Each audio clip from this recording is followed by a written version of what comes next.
Graça e paz da parte do Senhor, amém? Eu vou agradecer muito a Deus porque hoje eu ouvi dizer que é o primeiro culto, né? De jovens aqui na igreja. E vocês me convidaram para participar. Então, é uma alegria muito grande poder participar com vocês aqui. Estou feliz. Eu deixei ele na mesa, teve um pessoal que falou assim, pastor, o senhor não trouxe DVD, CD. Eu tenho ali um material, e se você quiser adquirir, se você puder, você vai estar me ajudando aí, porque eu estou com um missionário agora lá na Cracóvia, lá na Polônia, lá onde os judeus foram exterminados, e é obra de Deus que nós estamos fazendo. Então, cada material desse, se você me ajuda, eu ajudo ele lá também, tá bom?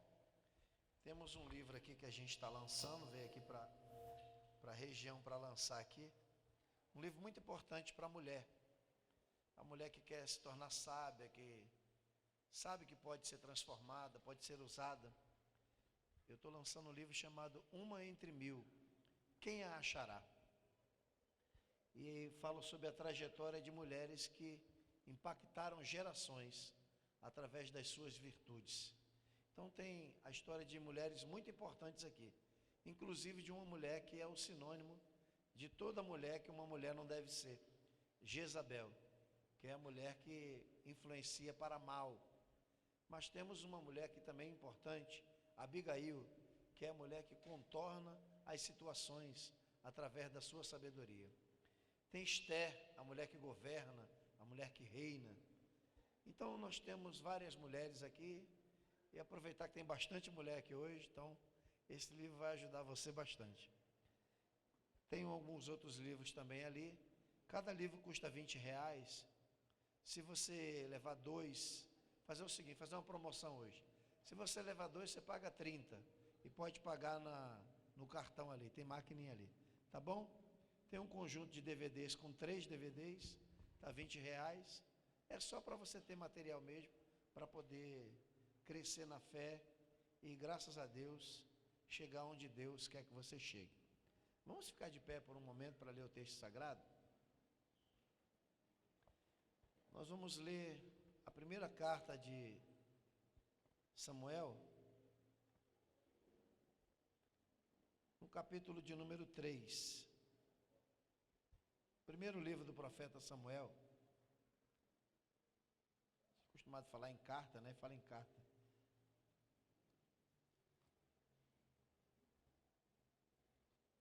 Primeiro livro do profeta Samuel, no capítulo de número 3.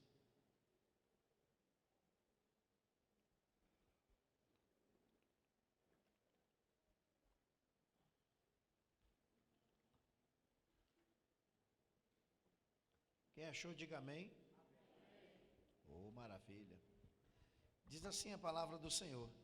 E o jovem Samuel servia ao Senhor perante Eli, e a palavra do Senhor era de muita valia naqueles dias. Não havia visão manifesta. E sucedeu naquele dia que, estando ele deitado no seu lugar, e os seus olhos se começavam já a escurecer, que não podia ver, estando também Samuel já deitado, antes que a lâmpada de Deus se apagasse no templo em que estava a arca de Deus, o Senhor chamou a Samuel e disse ele: eis-me aqui. Amém? Preste atenção em alguns detalhes que eu vou falar aqui, e nós vamos entender o que está acontecendo nesse tempo. O primeiro detalhe é que Deus falou a Samuel no momento em que a palavra era de muita valia. Diga, a palavra era de muita valia. Segunda coisa, não havia visão manifesta. Diga, não havia visão manifesta. Terceira coisa, a lâmpada de Deus estava se apagando. Então vamos lá. A palavra do Senhor é de muita valia. não havia visão manifesta, e a lâmpada de Deus se apagava. Amém. Estamos entendidos. Vamos voltar aqui um capítulo antes, um livro antes, livro de Juízes, capítulo de número 2.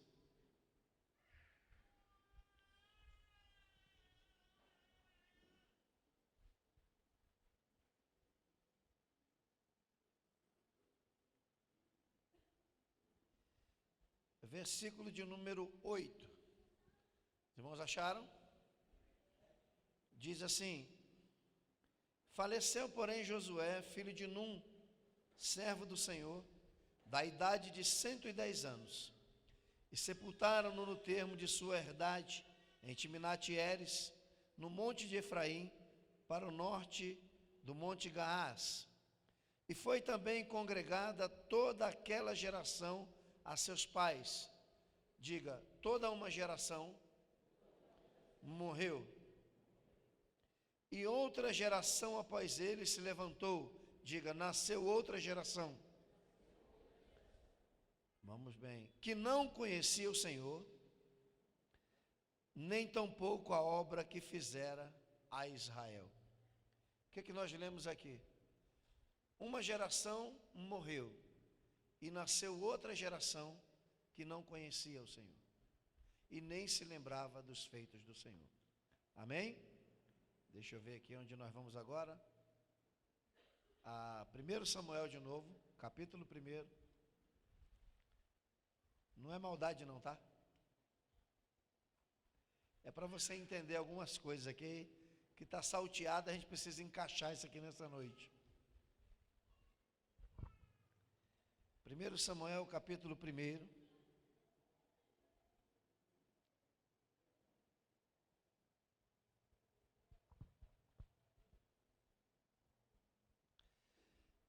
Primeiro Samuel, capítulo 1, verso 2, diz assim. Vamos ler a partir do primeiro, fica mais fácil para entender tudo, né? Houve um homem de Ramataim Zofim, da montanha de Efraim, cujo nome era Eucana, filho de Jeroão, filho de Eliú, filho de Tou, filho de Zuf, Efrateu. E este tinha 2 mulheres. Quantas mulheres? O nome de uma era Ana e o nome da outra Penina. Penina tinha filhos, porém Ana não tinha filhos. Subia, pois, este homem de sua cidade, de ano em ano a adorar, e a sacrificar ao Senhor dos exércitos em Siló. E estavam ali os sacerdotes em Siló, estava ali o sacerdote do Senhor, Ofni e Finéias, os 2 filhos de Eli. E sucedeu que no dia em que Eucana sacrificava, dava ele porções de sacrifício a Penina, sua mulher, e a todos os seus filhos, e a todas as suas filhas. Porém a Ana dava uma parte excelente, porquanto ele amava Ana, porém o Senhor lhe tinha cerrado a madre. Quem tinha cerrado a madre de Ana? Quem foi que fechou a madre de Ana? Muito bem. Diga assim comigo: Senhor Deus, nós te adoramos. Fala conosco nessa noite. Fala aos nossos corações. Que teu Espírito fale algo profundo na nossa vida. E que hoje possamos sair daqui com uma direção do teu Espírito para uma grande vitória em nosso viver. Assim nós te damos a glória. Em nome de Jesus. Amém. Tome seu assento, por favor.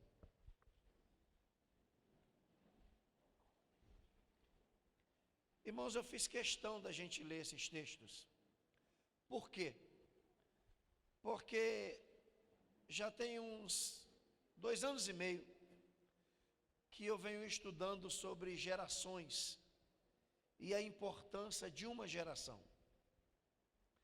E segundo alguns estudiosos aí, isso não é uma verdade, mas é o que se fala por aí. Já chegaram a dizer que nós cristãos somos a pior geração de cristãos desde a era apostólica. Os americanos já disseram que nós temos que trabalhar na vida das crianças para ver se salvamos a próxima geração, porque a geração de jovens do nosso mundo e do nosso país já está perdida. Mas eu acredito num Deus que pode transformar a nossa vida. Embora tudo pareça negativo, A palavra de Deus, ela nos garante que nós podemos viver uma vida melhor, se nós acreditarmos em Deus e tivermos fé.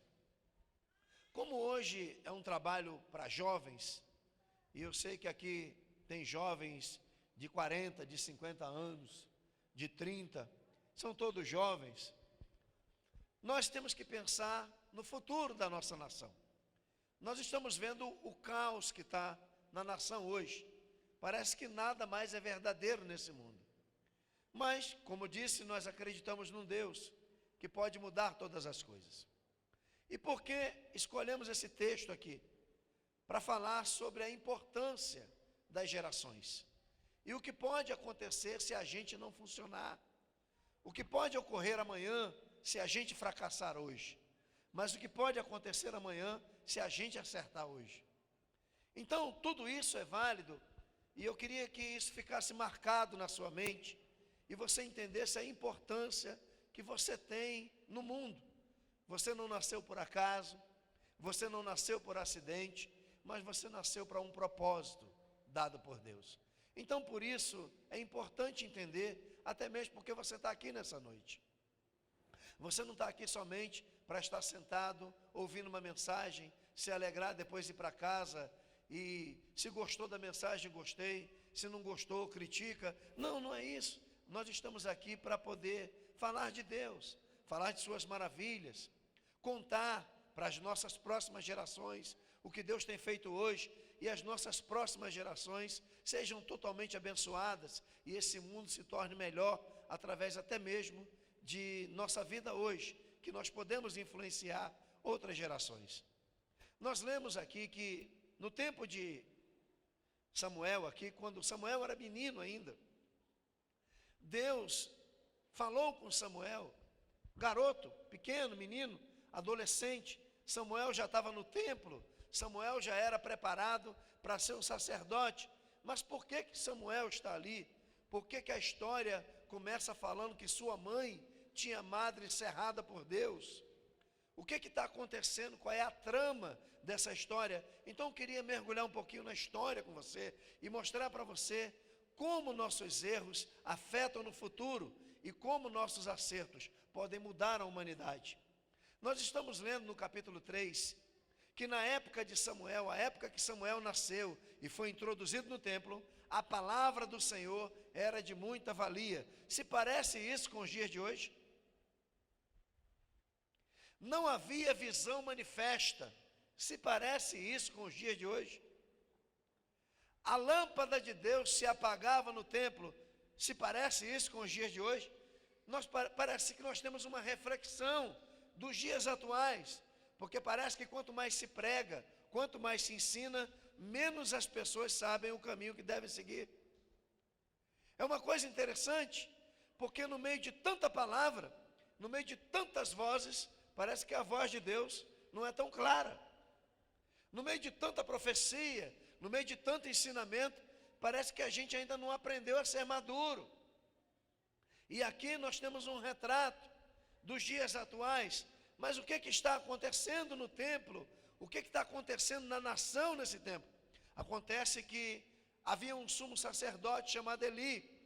O texto que nós lemos no versículo 1 diz que ele estava ficando cego. Ele não tinha mais visão. A sua visão estava se acabando. E havia um outro problema. Os seus dois filhos, Ofni e Finéia, que eram candidatos a serem sacerdotes para depois tomarem seu lugar, não podiam tomar seu lugar. Por que não podiam tomar o seu lugar? Porque os dois filhos de Eli eram ladrões e eram prostitutos, estavam se prostituindo dentro do templo. E o que aconteceu? Por causa disso, Deus não se revelava mais, Deus não estava mais falando, as visões não estavam manifestas. A palavra do Senhor era de valia porque não havia um profeta sólido, um profeta que Deus pudesse contar com ele. e aquela geração estava se acabando, estava morrendo e não havia substituto. É por isso que o texto está dizendo que a lâmpada de Deus estava se apagando. A lâmpada de Deus representa a vida de Deus na nação, representa a iluminação de Deus no templo, representa a profecia, representa a palavra, representa o conhecimento. E se isso se apaga, era como se dissessem: Deus morreu na nação. Então, o que está acontecendo e por que está acontecendo isso? Você leu comigo o livro de Juízes, e quando você lê o livro de Juízes, você vai entender o que está acontecendo nessa trama. É simples. Quando você chega em Deuteronômio capítulo 8, Moisés dá as últimas instruções ao povo que vai herdar a terra prometida. Toda aquela geração de seus pais morreu no deserto. Entenda, uma geração morreu, e nasceu uma outra geração que ia herdar a terra. E Moisés diz para eles em Deuteronômio 8, olha para trás, olha para o caminho pelo qual vocês passaram. Vocês durante 40 anos, vocês foram tentados. Durante 40 anos faltou comida. Durante 40 anos vocês comeram maná que vocês não conheciam. Durante 40 anos Deus envergonhou vocês. Durante 40 anos vocês andaram em círculos. Então, olham para trás, para o passado, para vocês não repetirem as mesmas coisas que seus pais viveram. Olha a preocupação de Moisés. Moisés não vai entrar na terra, mas ele está preocupado com quem vai entrar. Olha que tipo de líder era Moisés. Ele sabe que ele não vai entrar na terra prometida, mas ele sabe que aquele povo é problemático. Ele sabe que aquele povo tem tendência a errar como seus pais erraram. E isso acontece conosco também, irmãos. Nós muitas vezes em casa estamos repetindo aquilo que nossos pais fizeram conosco. Outro dia eu me peguei querendo bater no meu filho Daniel, porque ele estava fazendo arte. E eu fui punir, e de repente eu fui dar uma palmada com uma sandália na mão do Daniel. E depois eu caí em mim mesmo e me recordei que meu pai fazia isso comigo. E você já imaginou se de repente toda a maldade que você viveu e herdou de seus pais, você levar para dentro do seu casamento, levar para dentro da sua família? Então, a Bíblia, ela nos ensina coisas maravilhosas, até mesmo para a gente aprender a não fazer amanhã. Então, o que Moisés está dizendo? Ele está dizendo, olha o que seus pais viveram. Seus pais foram teimosos, não guardaram a palavra do Senhor. Façam o contrário, que vocês vão ser bem-sucedidos. Façam o contrário, que vocês vão herdar uma terra prometida. Tudo bem, eles entraram na terra.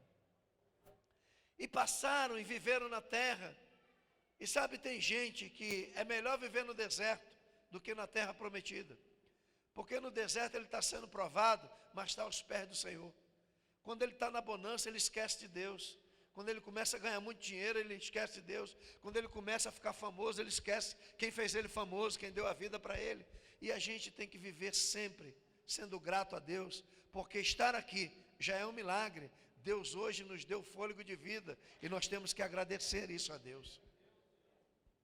Então, nasceu aquela geração foi congregada e foram morrendo. À medida que foram morrendo, nasceram filhos. E o texto diz que nasceu uma geração, após a morte de Josué, que não conhecia o Senhor. Isso é inédito. E nem se lembrara de suas obras. Isso aqui, irmão, se você entender história, você vai achar isso aqui absurdo, porque todo judeu é obrigado a passar a tradição oral de Deus. Um judeu não tem uma Bíblia, ele tem uma Torá com o Pentateuco, mas ele tem que passar para os seus filhos quem é Deus, quem é o Criador, passar todo aquele preceito. Só que essa geração de judeus morreu, esqueceu de Deus, e nasceu uma geração que não conhecia nada do Senhor.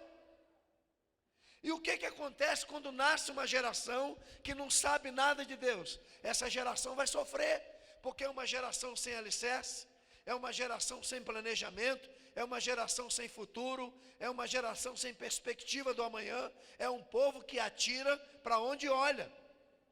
E se você pegar bem o livro de Juízes, essa geração, você vai entender uma coisa.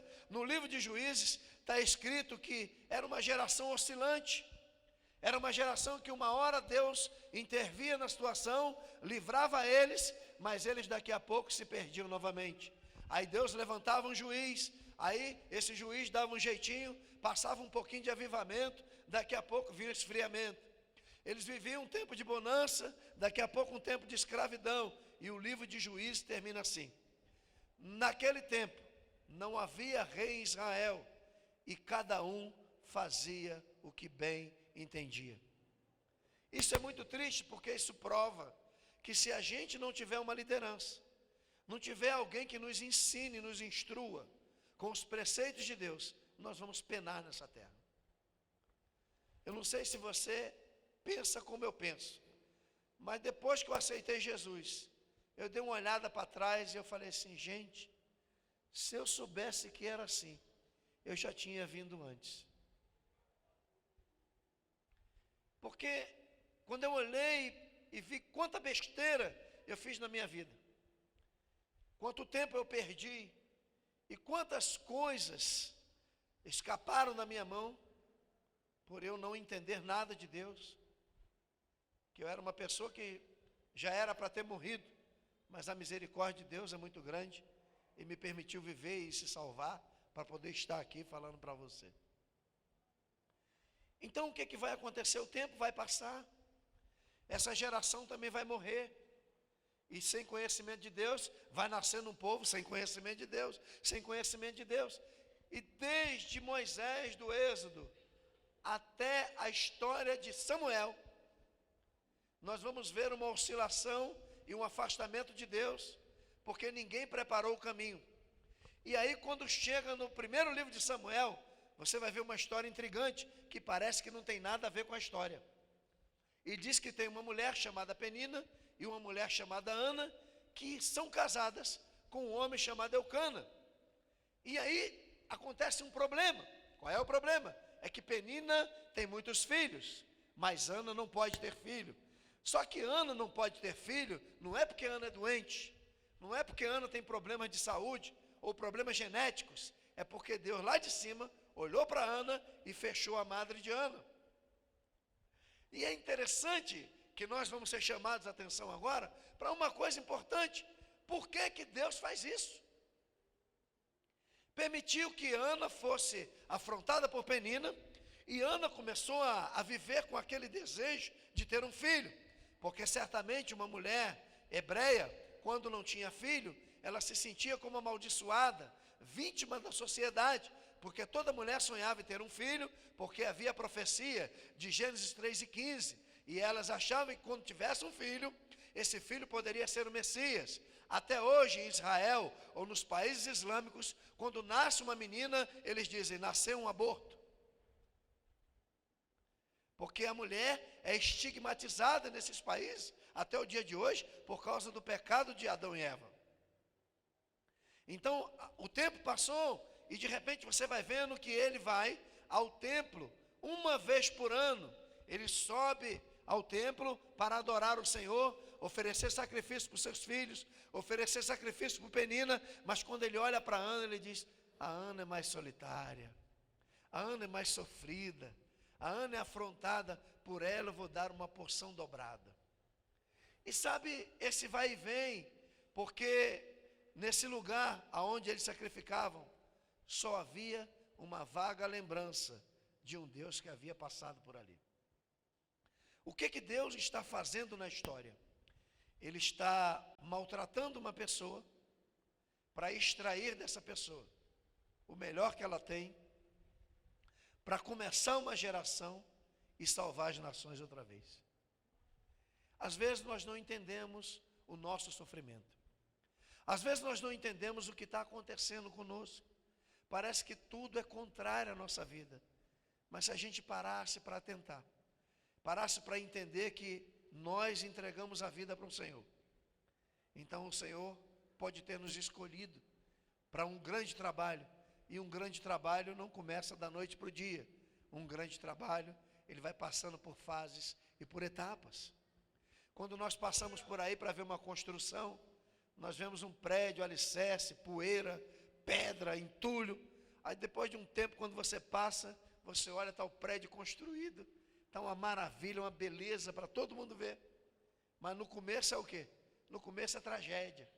No começo as ruas, o trânsito muda de lugar, no começo é poeirada, no começo é barulho, mas depois você vai ver que ficou uma construção sólida, alicerçada e bonita. E isso pode estar acontecendo com você nessa noite, pode estar acontecendo com você agora, e Deus pode estar também requisitando você para uma grande obra. Ana então vai subir ao monte para sacrificar. Sabe quanto tempo levou isso? 25 anos, diga 25 anos. Você imagina uma mulher subir 25 anos e toda vez que ela vai descendo, Penina vai dizendo: eu tenho filho e você não tem. Os meus filhos são bonitos e você não pode ter filho. Deveria ser uma afronta mais ou menos desse tipo. E Ana começa a chorar, Ana começa a balbuciar, Ana não tem força. O texto diz que Ana não tinha palavras. Quando chegou diante de Eli, ela estava balbuciando, e Eli olhou para ela, pensou que ela estava bêbada. E ela disse: não é bebida, meu senhor, isso é tristeza de coração. E aí ele olha e entende a Ana. E Ana, durante 25 anos, ela sobe, ela desce, ela sobe, ela desce. Mas o texto diz: o Senhor fechou a madre de Ana. O que Deus está pensando quando a gente está sofrendo? O que Deus está fazendo quando a gente não está entendendo nada? Aonde Deus está querendo nos levar para a gente poder entender o mistério da sua presença na nossa vida? Deixa eu falar uma coisa para você sobre geração. Geração é a coisa mais importante que tem. Sabe por quê? Porque uma geração, Deus não vai cumprir o plano dele numa geração. Ele vai cumprir o plano dele através dos tempos. Então, todas as gerações são a mola de eixo da geração seguinte. Então, acontece que quando eu falho, eu estou atrapalhando o futuro da próxima geração. Mas quando eu me encaixo no desenho de Deus, eu posso estar salvando a próxima geração, eu posso estar transformando a próxima geração. Então a gente precisa entender isso, porque Josué falhou. Ele disse em Josué 24:15: eu e a minha casa serviremos ao Senhor. De uma geração inteira, só se salvou ele e a família dele, e a outra geração se perdeu. E nasceu uma geração problemática, que gerou uma geração problemática. E se a gente não resolver o problema da nossa geração, vamos ter mais gerações problemáticas por aí. Então o que Deus está querendo fazer, quer transformar a nossa mente, quer transformar a nossa vida, para que as próximas gerações nasçam saradas e abençoadas. Isso é tão importante, irmão, que isso acontece, tem que acontecer dentro de casa. Quando você lê 2 Timóteo capítulo 1, de 5 a 7, Timóteo, Paulo chega perto dele e diz assim: eu sei que você tem uma fé não fingida, a qual você herdou da sua avó Lóide e da sua mãe Eunice, e eu te rogo que você confie isso a homens idôneos, para que eles ensinem a outras pessoas. Olha o que Paulo está dizendo: você é a terceira geração, a sua mãe aprendeu com a sua avó e passou para você, e você tem que passar para alguém, para esse alguém ensinar alguém. Ou seja, você é sadio, você vai gerar uma quarta geração. Sabe, quando a gente funciona bem nas nossas gerações, não são somente nossos filhos que são abençoados, nossos netos também são alcançados, nossos bisnetos são alcançados, nossa família é sadia, estruturada. Então a gente precisa entender que geração não é coisa para se brincar. Nós não estamos aqui de passeio, nós não caímos assim, na terra por um incidente, não. Nós fomos colocados aqui para um propósito. E aí essa moça Ana, ela chega no templo em Siló, pensando que ela tem um problema. É assim que a gente chega também na igreja. Muitas pessoas vêm para a igreja porque tem um câncer, porque tem uma AIDS, porque a porta se fechou, porque o marido abandonou a casa, porque a esposa foi embora, ou porque nada na vida dá certo, ou porque veio da macumbaria, da prostituição, ou venha de onde venha, Deus cria um motivo para atrair as pessoas. É como disse Oséias, que Deus tem cordas ele diz, atraí-os com cordas humanas, com cordas de amor. É como se Deus pegasse a cordinha, jogasse, laçasse a gente e vem puxando devagar para ensinar a gente o que Ele quer. Então o que acontece? Ana, ela vai a Deus. Por que ela vai a Deus? Porque uma pessoa na terra está afrontando a vida dela. Esse foi o grande motivo. Mas o seu marido era bondoso, a Bíblia não diz que seu marido era mau, que ele era ruim, ele cuidava dela, dava porção dobrada. Mas nesses 25 anos, Ana vai subindo, vai descendo, vai subindo, Deus me dá um filho, Deus me dá um filho. É igual aquela pessoa que chega na igreja, Senhor, abra a porta que eu quero trabalhar, abra a porta que eu quero trabalhar, e acorda meio-dia, abra a porta, Jesus, que eu quero trabalhar, e todo dia vai até 2 horas de sono. Quer dizer, a porta abre, mas ele nem vê, ela abre e fecha e está dormindo. Então, é aquela pessoa, vem Jesus, eu quero um filho, me dá um filho. Talvez Ana, no começo, ela pensasse em ter um filho, para mostrar para a Penina, que esse Deus me deu um filho, eu posso ter um filho. Só que Ana não entendia o que Deus estava projetando para a sua vida. E aí, de repente, no meio daqueles 25 anos, Ana se levanta um dia e diz assim, Deus, eu estou entendendo. Eu estou entendendo, Senhor.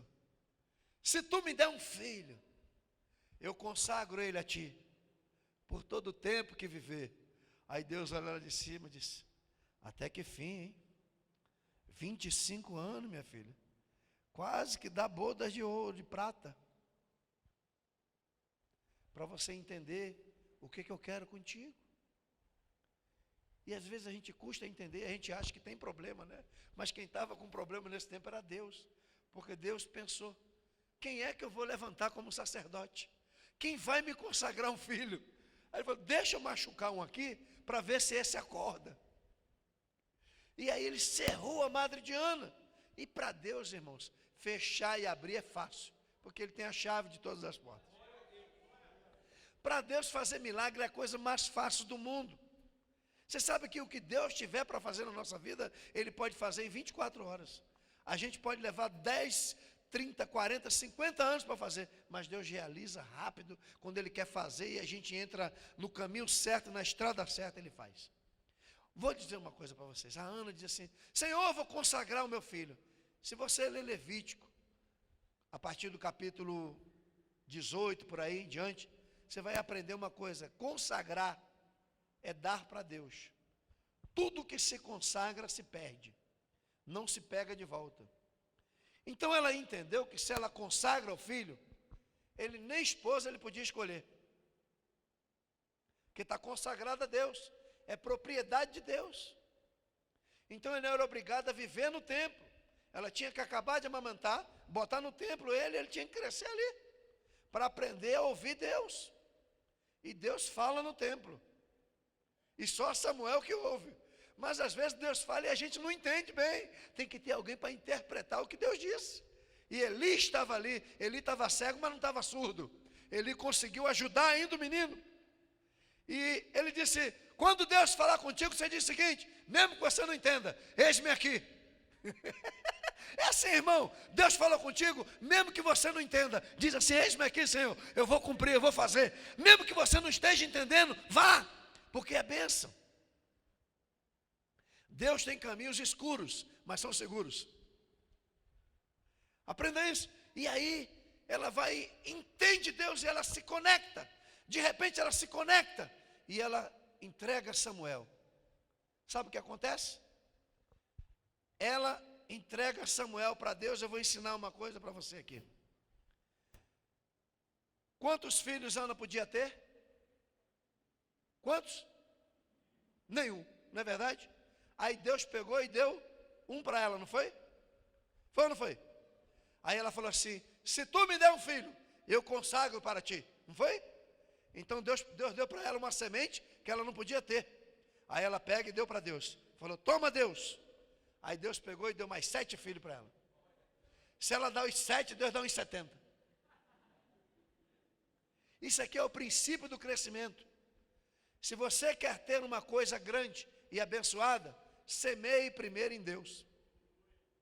Agora aprenda uma coisa, você nunca dá para Deus, Deus sempre te dá, para você devolver para Ele poder multiplicar.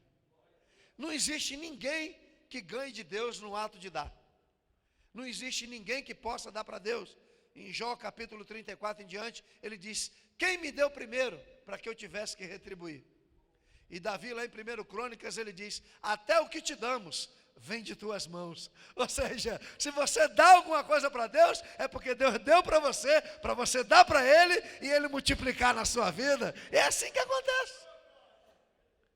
E agora nasce Samuel. Nasceu Samuel. Aí eu vou fazer uma pergunta a você. Você acha que Deus estava pensando só nisso aqui? Deus, ele já viu lá na frente. Eu vi uma vez um homem dizer que Deus enxerga uma formiga preta numa pedra preta numa noite escura. Quer que eu repita? Deus enxerga uma formiga preta numa pedra preta numa noite escura. Assim são os olhos de Deus. Deus sabe tudo que vai acontecer amanhã. E eu falei isso aqui na terça-feira passada. Por quê? Porque quando Deus te dá uma coisa para fazer, Ele já construiu. Enquanto para você ainda é uma maquete, no território dele já está construído. Então você vai vendo desenhar dessa coisa. E às vezes parece até que não vai acontecer, mas já aconteceu no mundo espiritual. Já está concreto, porque Deus anuncia o fim antes do começo. E quando Ele te dá algo para fazer, é porque já está feito e você vai realizar para a glória do nome dEle. Então, Deus não estava pensando somente em Samuel, porque Deus ia levantar um governo de reis. Ele ia principiar. E como Ele ia principiar? Através de Davi. Então, Deus já está pensando no seu monarca. Só que para ungir Davi, é preciso um homem de capacidade. Então a Bíblia não fala de um homem segundo o coração de Deus, fala de dois. Tem dois na Bíblia. A gente só lembra que tem um homem segundo o coração de Deus, que é Davi, mas não lê o texto que ele diz: e levantarei um sacerdote segundo o meu coração. Então, para se levantar um homem segundo o coração de Deus, tem que ter um sacerdote segundo o coração de Deus, porque só uma pessoa segundo o coração de Deus pode ungir outra segundo o coração de Deus. O que Deus está falando, você só vai gerar a partir daquilo que você é. Se você é uma pessoa ruim, só vai sair gente ruim. Se você é uma pessoa invejosa, só vai sair gente invejosa. Se você é uma pessoa problemática, só vai sair pessoa problemática. Mas se Deus transformar você, tudo que sai de você é transformado também. Observe quando Gabriel entra na casa de Ana. Ana está preparada para casar, Gabriel falou: para tudo, acabou. Crente não tem projeto. Quem serve a Deus, escuta o que Deus manda. Então, o negócio para você mudou, Maria. Mas ele disse uma coisa para ela, ele disse: agraciada de Deus, o santo que de ti há de nascer. Um santo só nasce no lugar santo. Se o lugar é problemático, não nasce santo, nasce problemático. Mas se o lugar está santificado, então tudo que sair desse lugar sai santificado. Se o lugar está tratado, tudo que sair desse lugar está tratado. Se você está com a vida abençoado, tudo que você fizer vai sair abençoado também. Se você está sendo prosperado por Deus, tudo que você botar nas mãos vai prosperar. Irmãos, e prosperidade não é uma coisa de você botar dinheiro para prosperar. A gente às vezes, dirigido por Deus, a gente faz um voto ou quebra, rompe os céus com alguma coisa. Mas a Bíblia diz claramente o seguinte: bem-aventurado é o varão que não anda no caminho dos pecadores, não se detém, no caminho dos escarnecedores, não se assenta na roda dos escarnecedores, mas tem o seu prazer, aonde? Na lei do Senhor, e na sua lei medita, e ele será como árvore plantada junto, que na estação própria dará o seu fruto. O que ele está dizendo? Ele está dizendo o seguinte: se você está conectado com Deus, está meditando na palavra e está direitinho com o Senhor, vai chegar o tempo da tua estação e o fruto vai nascer naturalmente, e é fruto bom. Ele diz para Josué: Josué, nunca se aparte do livro dessa lei. Medita nesse livro de dia e de noite, porque fazendo isso, o que vai acontecer? Você vai prosperar o teu caminho. Ele não está dizendo, Josué, eu vou prosperar o teu caminho. Ele falou, não, se você meditar nesse livro de dia e de noite, seguir todos esses preceitos, e essa palavra não sair do teu caminho, é você que vai prosperar o teu caminho. Você mesmo prospera pela palavra que está em você. Então a gente aprendeu prosperidade de outra maneira. E o que nós estamos vendo aqui? Nós estamos vendo aqui um conjunto de coisas que tudo está ligado à palavra. Tudo está ligado à palavra. Então nasce esse menino.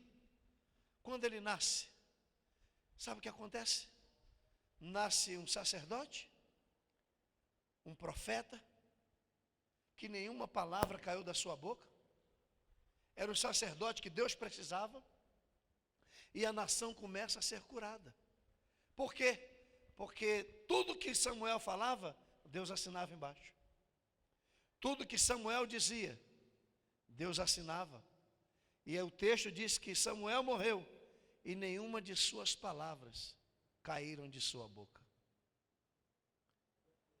Nenhuma de suas palavras. Então, eu queria um teclado aqui, queria que você ficasse de pé, que eu vou terminar de um jeito diferente.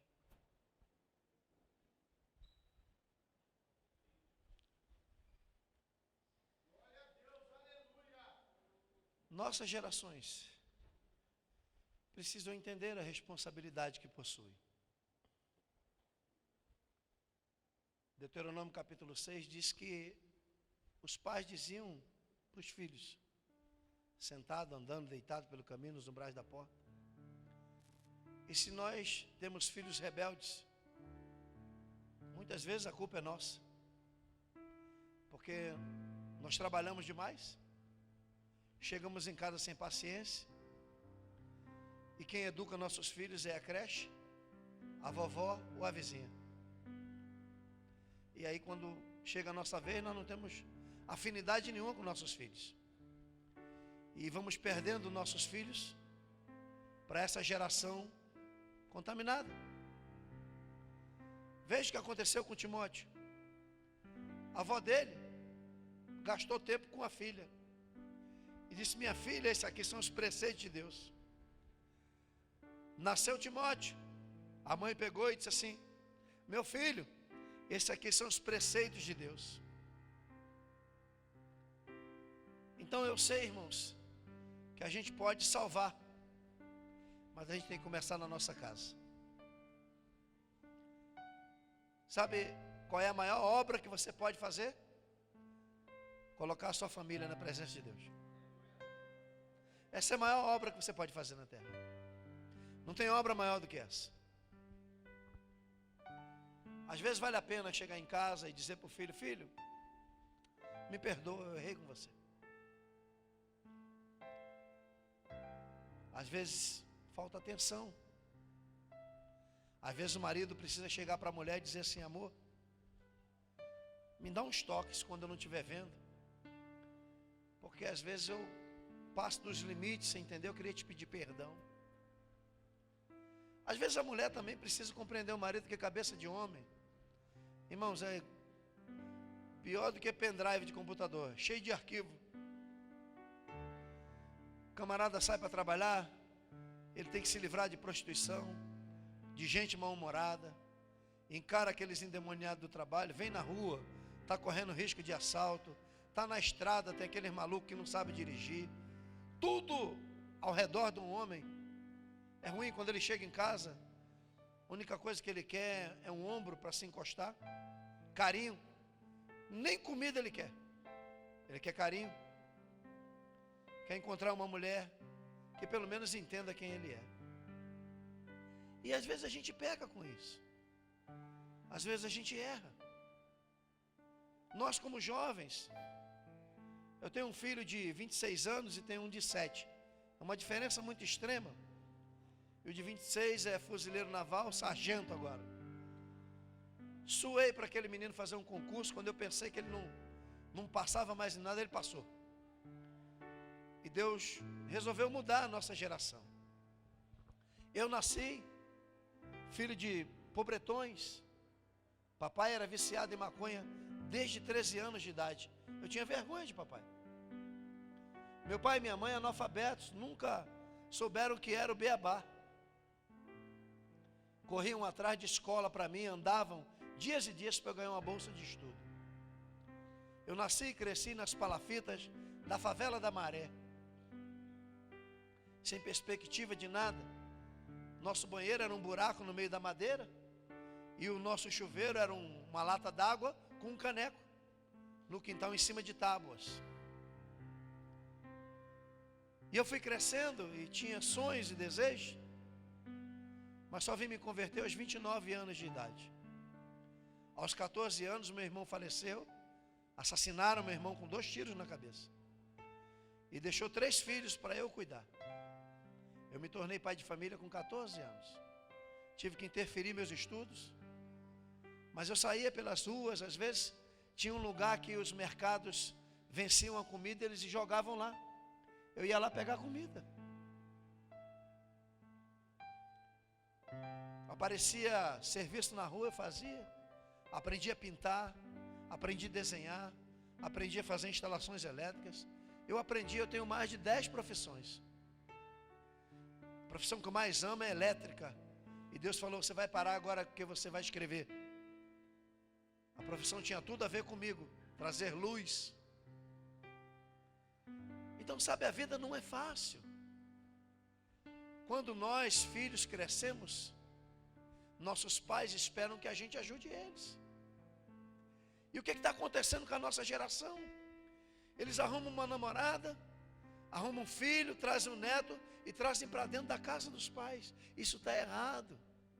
A Bíblia diz que se unirá o varão à sua esposa e ambos deixarão a casa de seus pais. Não está dizendo construirão no quintal, morarão no quarto, construirão em cima da laje. Não, sairão para poder se conhecer e ter uma vida.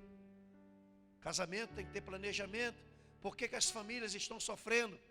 Porque a menina acha o rapaz bonitinho, porque o rapaz acha a menina bonitinha, e com o tempo ela não vai ficar mais bonitinha. Com o tempo ele também não vai ser saradinho. Com o tempo as coisas mudam. Então os nossos jovens estão deixando de estudar, estão deixando de aprender uma profissão, não estão se profissionalizando. E o que é que nós temos hoje? Um alto índice de violência, um alto índice de prostituição e um alto índice de drogados. Eu estive agora em São Paulo, no centro, essa semana com o Bispo Elias, me deu vontade de chorar. Eu passei num lugar com ele, ele disse, aqui é a Cracolândia. A polícia apenas os protege, porque não pode fazer nada por eles. E isso é triste. Quando você vê meninas de 13 anos, de 12, na Cracolândia. Você vê pessoas sem perspectiva. Passou um jovem por mim, ele parecia um zumbi. Ele parecia que ele era um extraterrestre. Ele estava em outro planeta. E sabe quem tem que mudar essa geração? Quem tem o Espírito de Deus. Quem tem o Espírito da verdade. Sabe, eu nasci numa favela. Eu sou funcionário público federal do governo. Trabalho numa faculdade, a UFRJ, faculdade conceituada no Brasil. Lá eu me esforcei para estudar, fiz alguns cursos de idiomas. E mesmo pobre, Deus me levou a algumas nações para aprender mais. Eu com 6 meses de crente para 9 meses, eu já tinha lido quase 500 livros. E sabe, comida é bom, mas comida desce pelo ventre, livro não. Livro, o conhecimento agride você, vai se manifestando dentro de você e faz você pensar melhor. Parece que nós nos apartamos dessa escritura e precisamos voltar para ela. A jovem que pretende ter um bom casamento precisa entender que a presença de Deus é a coisa mais importante na sua vida. Sabe, eu nasci numa favela e me criei numa favela, onde meus amigos todos morreram de tiro. E os poucos que ainda resistem hoje, estão na igreja. Porque outros a gente não viu mais. Então, sabe, Deus tem projetos. Parece que está doendo na nossa vida, mas Deus está querendo extrair de nós o melhor. Sabe quando Ana estava afrontada por Penina? Ana não estava entendendo nada. Para Ana era sofrimento e era afronta. Mas depois que Samuel nasceu, você não ouve mais falar de Penina. Porque no dia que nasceu o fruto que Deus está preparando em você, tudo que é passado vai ser recolhido e você vai ter uma vida de glória e de alegria. A Bíblia não diz o nome dos filhos de Penina, não diz, mas diz o nome de filho de Ana. A Bíblia não conta nenhuma história dos filhos de Penina, mas conta a história de Ana. Ana sofreu, mas dela nasceu o homem que ungiu o rei Davi. Ana entrou para a história. Talvez você tenha o nome de Ana, o nome de sofredora, uma vida de sofredor, e parece que o fruto não nasceu, mas Deus está dizendo: olha, o fruto está no seu ventre, a chave está comigo, mas hoje eu estou começando a mexer essa chave para você começar a dar fruto.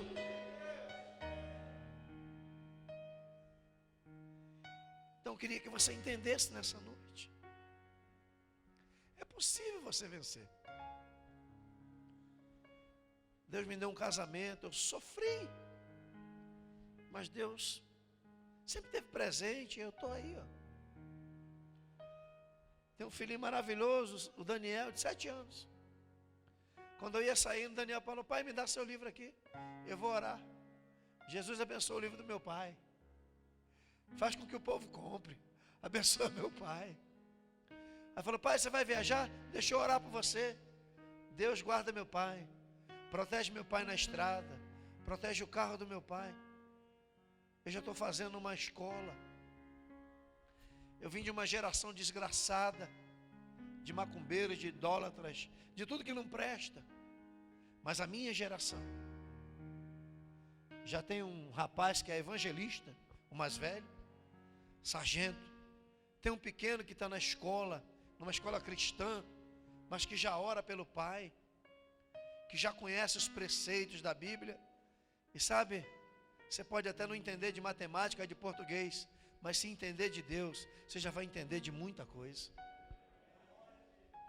E outra coisa, irmãos, nossos filhos vão para a escola para aprender português, matemática e conhecimentos.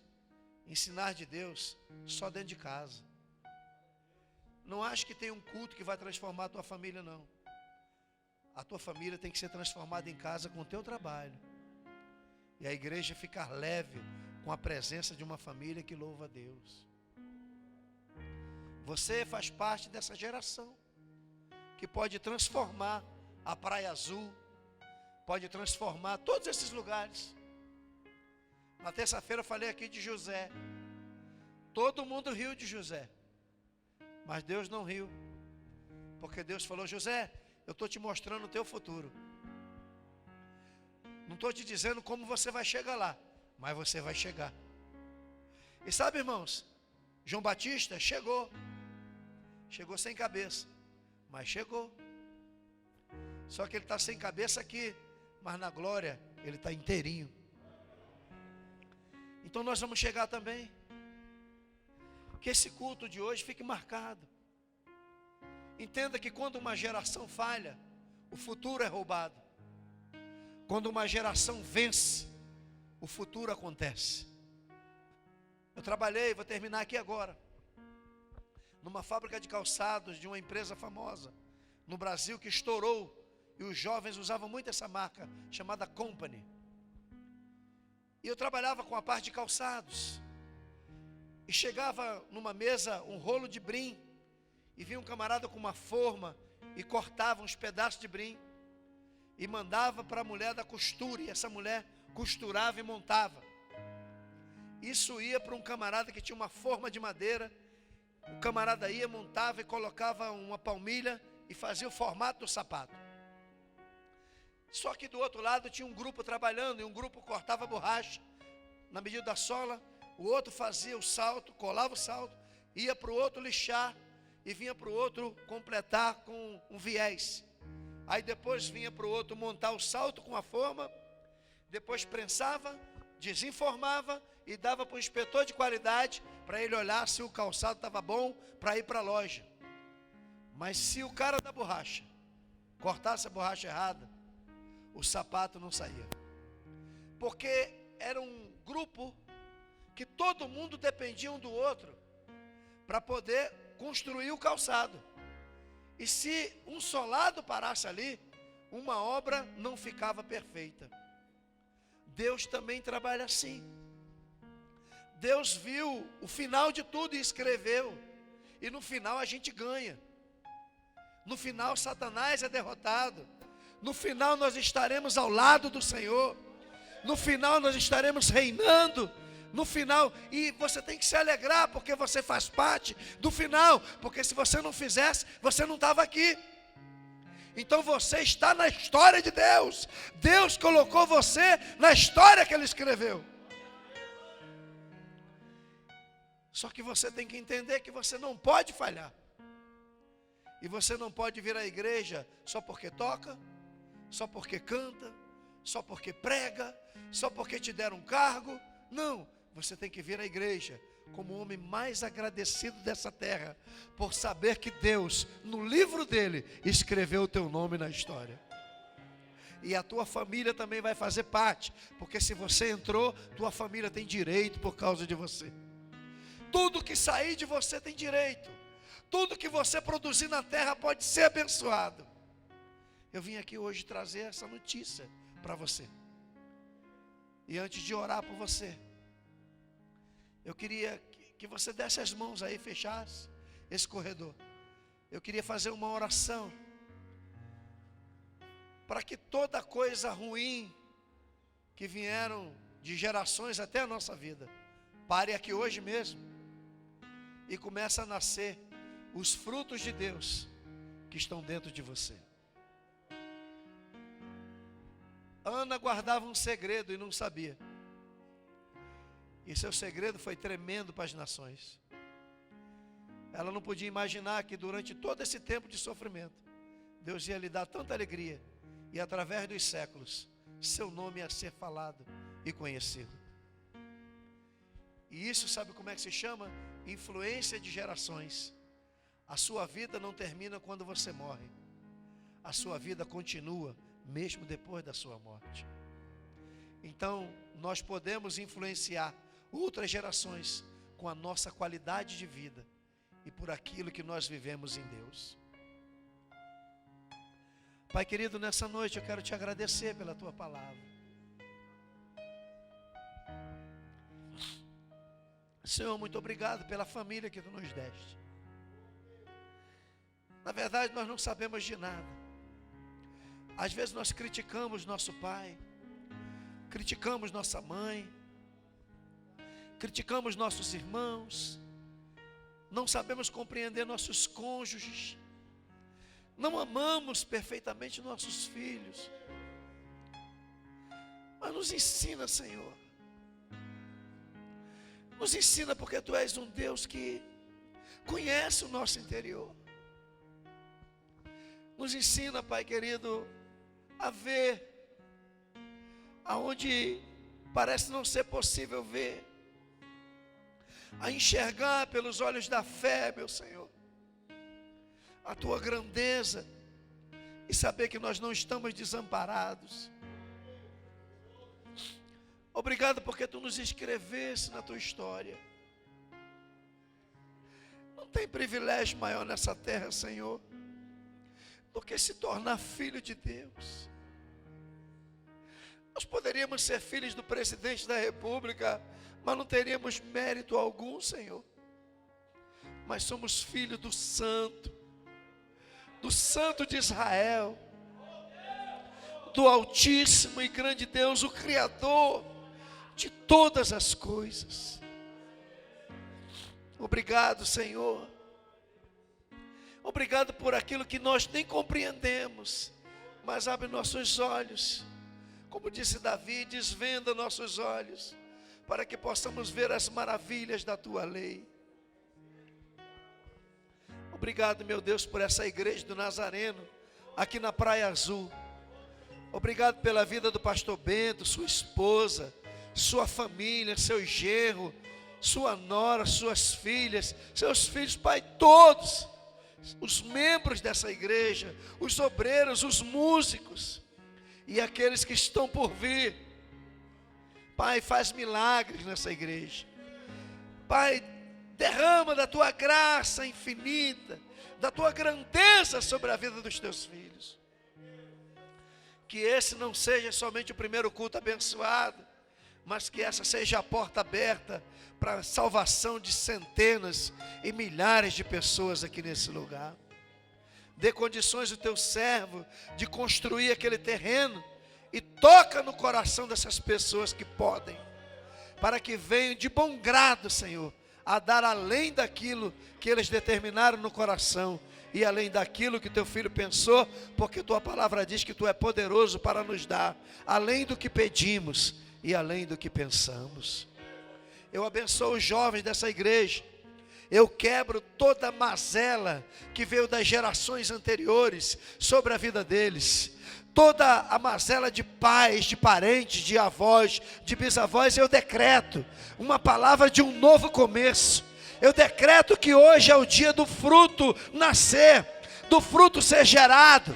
Deus está abrindo a madre hoje e está derramando sobre a tua vida algo grande. Vai acontecer algo novo. A porta que estava fechada vai abrir e eu profetizo sobre a tua vida essa palavra.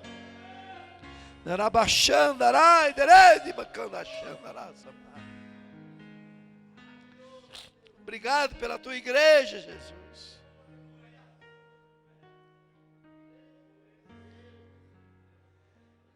Deixa eu fazer uma pergunta aqui, irmãos. Tem alguém que está afastado aí? Levanta a mão para eu conhecer. Você que está afastado dos caminhos do Senhor, foi convidado a estar aqui. Tem? Levanta a mão aí para eu ver. Tem um ali, tem dois, tem mais?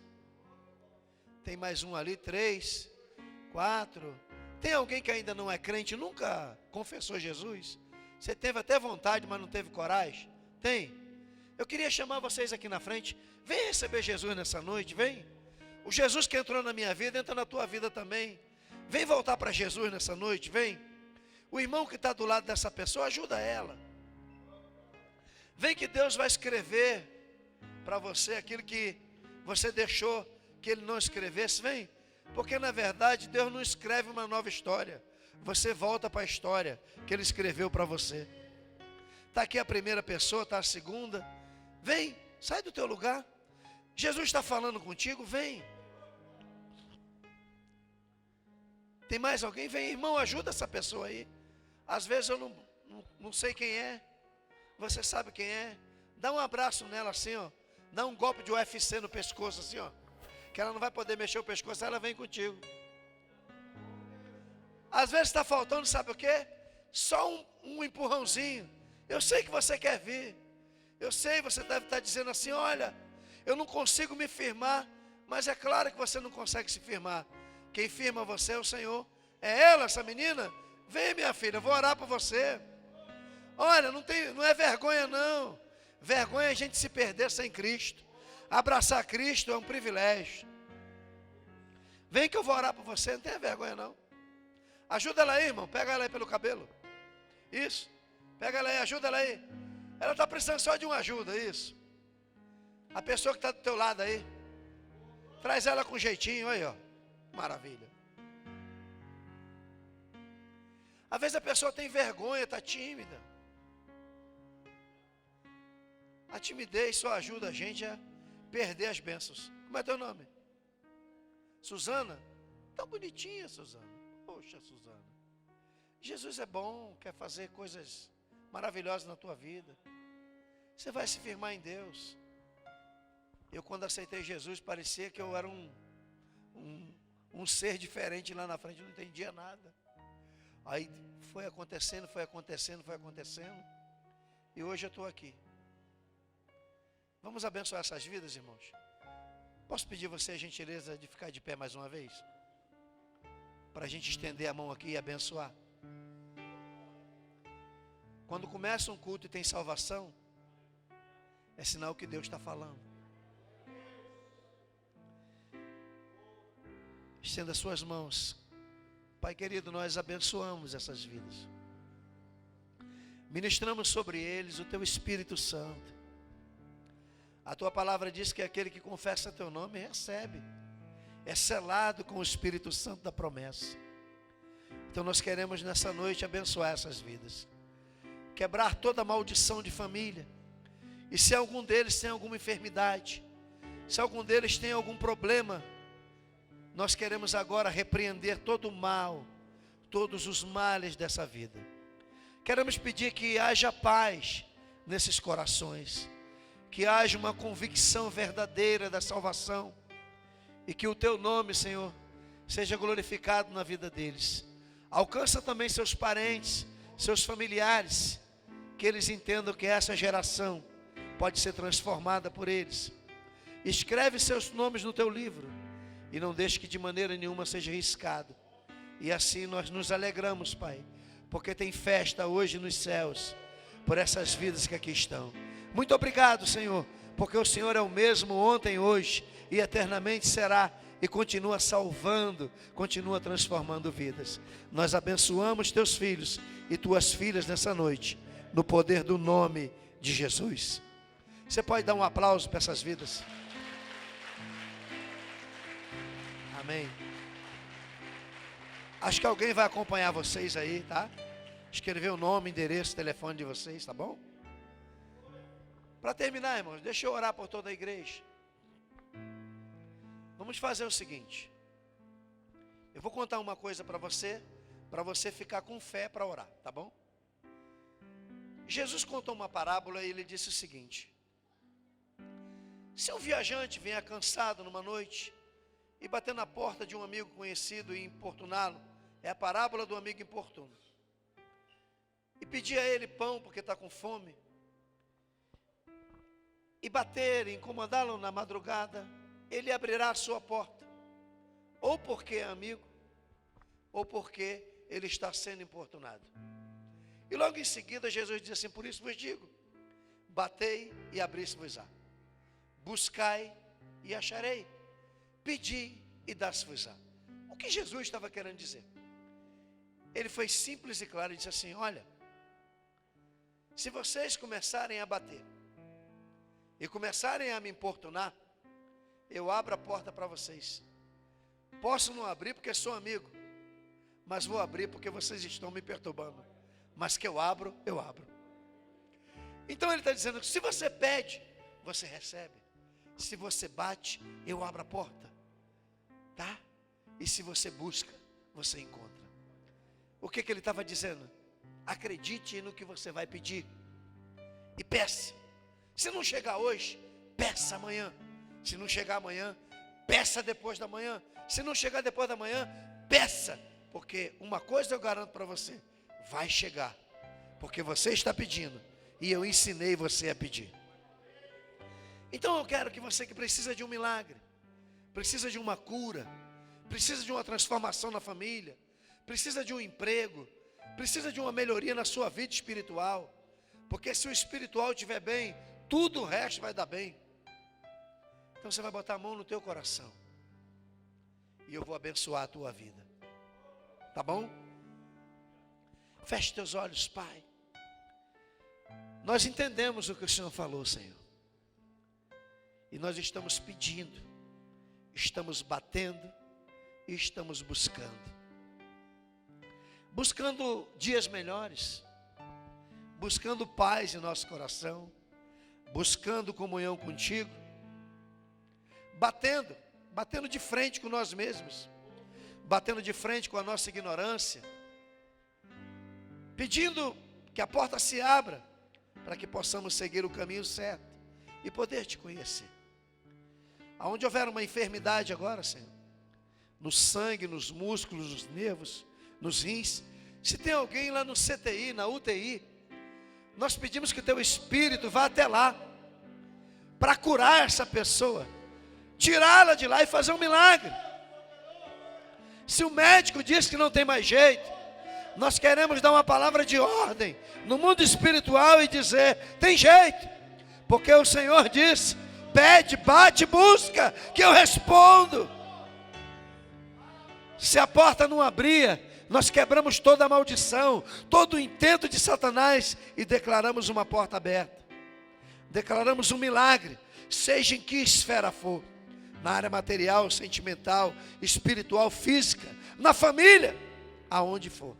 Eu quero decretar essa palavra de milagres e dizer que esse povo está abençoado no poder da tua palavra e no poder do nome de Jesus. Dê um aplauso a Jesus. Obrigado, irmãos. Deus abençoe vocês. Amanhã eu estou indo para São Paulo e na segunda-feira estou voltando ao Rio para minha família. Deus abençoe. Em abril eu estou de volta. Se a gente se vê, vai ser um prazer para mim também mais uma vez. Valdir e Elaine, muito obrigado, tá? Pela fidalguia de vocês. Pastor Bento, muito obrigado. A senhor, sua esposa, sua família. A todos seu, muito obrigado. Acaba bom, viu? Deus abençoe.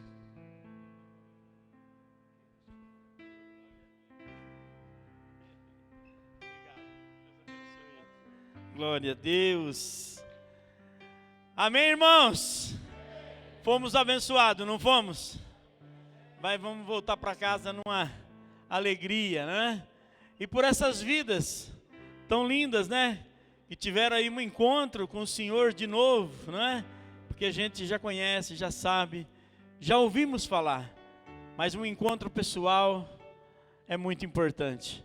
Que o Senhor tenha cuidado do teu trabalho, do teu ministério, para onde você for, onde colocar essas plantas dos seus pés, as suas mãos, que Deus possa estar prosperando poderosamente, em nome de Jesus. Vamos voltar para casa abençoado?